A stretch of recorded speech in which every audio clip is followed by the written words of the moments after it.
तो केंद्र सरकार वालों पिछले साल बनाए गए 3 खेती कानूनों के खिलाफ किसान दिल्ली दियां बरूहां ते पिछले 11 महीने तो डटे हुए बैठे ने। किसानी संघर्ष नूं अज 11 महीने पूरे हो गए ने। किसान अज भी अपनियां मंगां दे लई धरना प्रदर्शन करते नजर आते हैं। तो जिस दे तहत संयुक्त किसान मोर्चे ने ऐलान किया है कि अंदोलन के 11 महीने पूरे होने मौके ते लखीमपुर कतलकांड के विरोध दे विच किसान अज देश भर दे विच प्रदर्शन करनगे।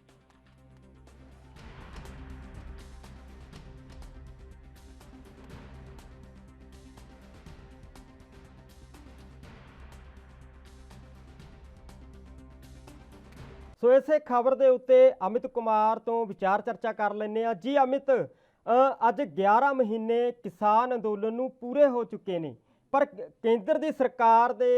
जूं नहीं सरकती नज़र आ रही। 11 महीने पूरे हो चुके हैं, कह सकते हैं कि जो दिल्ली दे विच बार्डर ने उन्होंने उत्ते अंदोलन शुरू हो गया सी, उसनूं 11 महीने हो गए ने, पर पंजाब ते हरियाणा दे विच जो अंदोलन है पहला तो ही शुरू हो गया सी, तां किते ना किते 1 साल जो है अंदोलन नूं पूरा हो चुका है। की लगता है सरकार दे उपर इसका कितना क प्रभाव पिया है?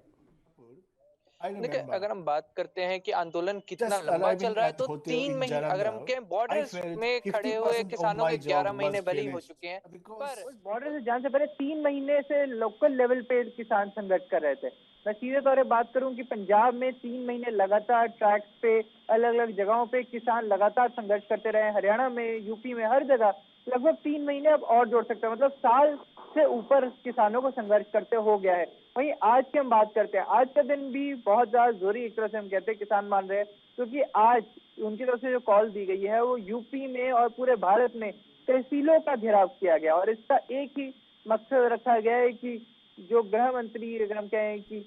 अजय मिश्रा, जो हम कहते हैं केंद्र मंत्री, माफ कीजिएगा, अजय मिश्रा, उनके इस्तीफे की मांग के लेकर सीधे तौर पर उनका कहना है कि क्योंकि उनका बेटा इसमें इन्वॉल्व था, उनकी तरफ सीधे तौर पे कहा कि उनको अपना इस्तीफा देना चाहिए, क्योंकि उनकी जिम्मेदारी बनती है, क्योंकि कहीं ना उनका ही प्रोग्राम था जिसमें ये इंसिडेंट हुआ, उनका ही बेटे कहीं ना कहीं इसमें रिस्पॉन्सिबल आ रहा है। क्योंकि देखिए, केस चल रहा है, छानबीन चलेगी, वो सब कुछ बाकी है, पर बोल रहे हैं क्योंकि उनकी इन्वॉल्वमेंट आ रही है, तो सीधे तौर पे किसान कह रहे हैं कि आपको इस्तीफा देना चाहिए, जिसके चलते आज का संघर्ष किया जा रहा है। 11 महीने चल रहे हैं, 11 महीने से लगातार किसान अपने बॉर्डर्स पे डटे हुए हैं और एक ही मांग को लेकर बैठे हैं कि 3 कृषि कानून वापस लिए जाए, जिसका, और जब तक वो वापस नहीं लिया तब तक संघर्ष चलता रहेगा। पर सरकार का भी एक, हम कह सकते हैं कि एक फिक्स स्टैंड है कि वो आंदोलन, जो आपने तीनों कृषि कानून में जो बदलाव करवाने, आप बदलाव करवा लीजिए, हम रेडी हैं उन बदलाव के लिए, पर हम वापस नहीं लेंगे। पर अब एक, हम कह सकते हैं, नया मुद्दा बार बार सामने आ रहा है कि जिसमें लखीमपुर का इंसिडेंट हो गया या सिंघू बॉर्डर पे हुए इंसिडेंट की हम बात कर लेते हैं, तो अब आंदोलन पे हम कहेंगे तीन सभी, क्या हम कह सकते हैं कि जो किसानी नेता है, या हम कहेंगे जो किसानी के जो प्रधान है, उन सब के ऊपर अब प्रेशर बनता जा रहा है, क्योंकि जैसे जैसे लंबा आंदोलन चल रहा है वैसे वैसे दिक्कत परेशानियां सामने आ रही हैं। जैसे कि हम सिंघू बॉर्डर के ऊपर जो मर्डर हुआ उसकी बात कर लें, क्योंकि वो कहीं ना कहीं आंदोलन से रिलेटेड जरूर है, तो अब वही कोशिश चल रही है किसी तरह कोई मीडिएटर सामने आए, और वहीं पे अब एक मीडिएटर सामने आ भी रहा है। वो हम बात करें कहीं ना कहीं कैप्टन अमरिंदर सिंह की, क्योंकि वो सीधे तौर पे बीजेपी सरकार से बात करते नजर आ रहे हैं, और उन्होंने एक शर्त भी रखी थी कि वो बीजेपी के साथ पंजाब में टाई अप कर सकते हैं अगर तीनों कृषि कानूनों का मुद्दा सॉल्व हो जाए, तो वो एक मीडिएटर भी बन सकते हैं। पर सवाल ये कि ये मीडिएटर तभी सामने आएगा जब दोनों किसान भी रेडी होंगे मीडिएट के लिए, और कहें कि केंद्र सरकार, बीजेपी जो केंद्र सरकार है, मोदी सरकार है, वो रेडी होगी इस मीडिएशन के लिए। तो ये एक बहुत बड़ा सवाल अभी भी खड़ा हुआ है। पर सवाल ये है कि क्या इतने लंबे आंदोलन का प्रेशर पड़ रहा है सरकार पे? जी हाँ, ऐसा नहीं है कि उन पे कोई प्रेशर नहीं है, प्रेशर है। अगर प्रेशर नहीं होता तो शायद अब तक किसानों को बॉर्डर से हटा दिया जाता, क्योंकि अभी भी किसान वहीं पे डटे हुए हैं और अपनी बात रख रहे हैं। जी जी अमित, जेकर गल कर लईए पूरे अंदोलन की, जिद्दां तुसीं दस्सिया लखीमपुर की घटना हुई है, सिंघू बार्डर के उत्ते घटना हुई है, होर भी कई घटनावां वापरियां, जिवें 800 के करीब जो किसान ने वो अपनी जान भी गवा चुके हैं, जिस दे विच बजुर्ग, औरतां, ਬੱਚੇ ਵੀ ਸ਼ਾਮਲ ਨੇ, ਕਈ ਘਟਨਾਵਾਂ ਵਾਪਰੀਆਂ ਨੇ, ਪਰ ਉਹਨਾਂ ਦੇ ਮੁਆਵਜ਼ੇ ਦੀ ਵੀ ਗੱਲ ਕੀਤੀ ਜਾ ਰਹੀ ਹੈ ਵੀ ਉਹਨਾਂ ਨੂੰ ਮੁਆਵਜ਼ਾ ਦਿੱਤਾ ਜਾਊਗਾ। ਅੱਜ ਇਸ ਦੀ ਪਹਿਲ ਵੀ ਪੰਜਾਬ ਸਰਕਾਰ ਵੱਲੋਂ ਕੀਤੀ ਗਈ ਹੈ। ਸੀਐਮ ਚੰਨੀ ਦੇ ਵੱਲੋਂ ਅੱਜ 7 ਕਿਸਾਨ ਜਿਹੜੇ ਆਪਣੀ ਜਾਨ ਗਵਾ ਚੁੱਕੇ ਨੇ ਉਹਨਾਂ ਦੇ ਪਰਿਵਾਰਾਂ ਨੂੰ ਅੱਜ ਸਰਕਾਰੀ ਨੌਕਰੀਆਂ ਦੇ ਜੋ ਪੱਤਰ ਨੇ, ਉਹ ਨਿਯੁਕਤੀ ਪੱਤਰ ਨੇ, ਉਹ ਦਿੱਤੇ ਗਏ ਨੇ। ਪਰ ਕਿਤੇ ਨਾ ਕਿਤੇ ਕੇਂਦਰ ਸਰਕਾਰ ਨੂੰ ਵੀ ਚਾਹੀਦਾ ਹੈ ਕਿ ਮੁਆਵਜ਼ੇ ਦੀ ਗੱਲ ਕੀਤੀ ਗਈ ਹੈ, ਮੁਆਵਜ਼ੇ ਦੀ ਬਜਾਏ ਜੇਕਰ ਮੰਗਾਂ ਵੱਲ ध्यान ਦਿੱਤਾ ਜਾਵੇ। देखिए, बात हर कोई ये कोशिश कर रहा है। मैं पंजाब की बात करते हैं, पंजाब से जहां से आंदोलन शुरू हुआ, देखिए सीधे तौर पे हम बात करें कि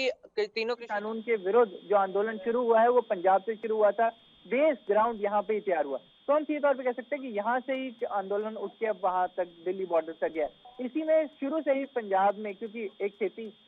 आधारित सूबा है, यहाँ पे खेती एक बहुत अहम रोल निभाती है, तो ऐसे बहुत ज्यादा जरूरी हो जाता है कि यहाँ पे उनको पूरा सपोर्ट मिला था किसानों को, और अभी भी मिल रहा है। इसी में ही मुआवजे की हम बात करते हैं, मुआवजा भी ऐलान किया गया, और अभी पंजाब भवन ने पंजाब के उप मुख्यमंत्री ओपी सोनी के द्वारा नियुक्ति पत्र भी दिए जा रहे हैं। तो एक तरह से वो अपनी तरफ से एग्जाम्पल सेट कर रहे हैं कि हम किसानों के सपोर्ट में, और वो यही चाहते हैं कि केंद्र सरकार भी इस एग्जाम्पल को फॉलो करे, कि वो भी नियुक्ति दे। और उसके अलावा वो सबसे अहम बात जो हर एक पार्टी उठा रही है, चाहे हम कांग्रेस की बात करें, चाहे अकाली दल की बात करें, चाहे हरियाणा में हम बात करें, तो हर कोई एक ही मांग लेकर बैठा है कि तीनों कृषि कानूनों के ऊपर कोई एक सहमति बने, चाहे वो उनका रद्द होने के ऊपर बातचीत हो, चाहे फिर अगर बात करें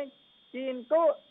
फाइनल स्टेजेस में हम जाके बात करें, कि जो फाइनल स्टेजेस की बात करें कि इन मुद्दों का कहीं ना कहीं एक हल निकल जाए, कोई सहमति बनता है या किसी एक टॉपिक के ऊपर डिस्कशन हो सके, तब ये एक सवाल बन रहा है। वहीं अब अगर हम बात करें केंद्र सरकार कंपनसेशन के ऊपर वो बात आ रही है, पर सवाल कंपनसेशन का नहीं है। सवाल ये है क्योंकि देखिए जितना लंबा संघर्ष चलता रहेगा, जितनी लंबी बातचीत होती रहेगी, तब तक ये मसला हल नहीं होगा। ऐसे में और किसानों की जान जाएगी, क्योंकि ये इन सभी किसानों की जान कहाँ गई है? बॉर्डर पे बैठ के संघर्ष करके, कि वो बॉर्डर पे लगातार बैठे रहते, बॉर्डर पे लगातार अपनी मांगों के लिए अपना संघर्ष लड़ रहे थे। तो वहाँ ठंड की बात करें, अगर मैं उन्होंने सभी, अगर हम बात करें, ठंड देख ली है, गर्मी देख ली, और वापस से ठंडी का मौसम आ रहा है, तो आप देख सकते हैं कि संघर्ष अभी भी डटा हुआ। तो ऐसे में ये बहुत ज्यादा जरूरी है कि इस मसले को एंड करने के लिए कोशिश की जाए, क्योंकि अगर ये मसला सिर्फ कंपनसेशन पे रह गया तो लगातार संघर्ष चलता रहेगा, और जब तक संघर्ष खत्म नहीं होता तब तक और पता नहीं कितने ही किसानों की जाने जा सकते हैं इस संघर्ष में।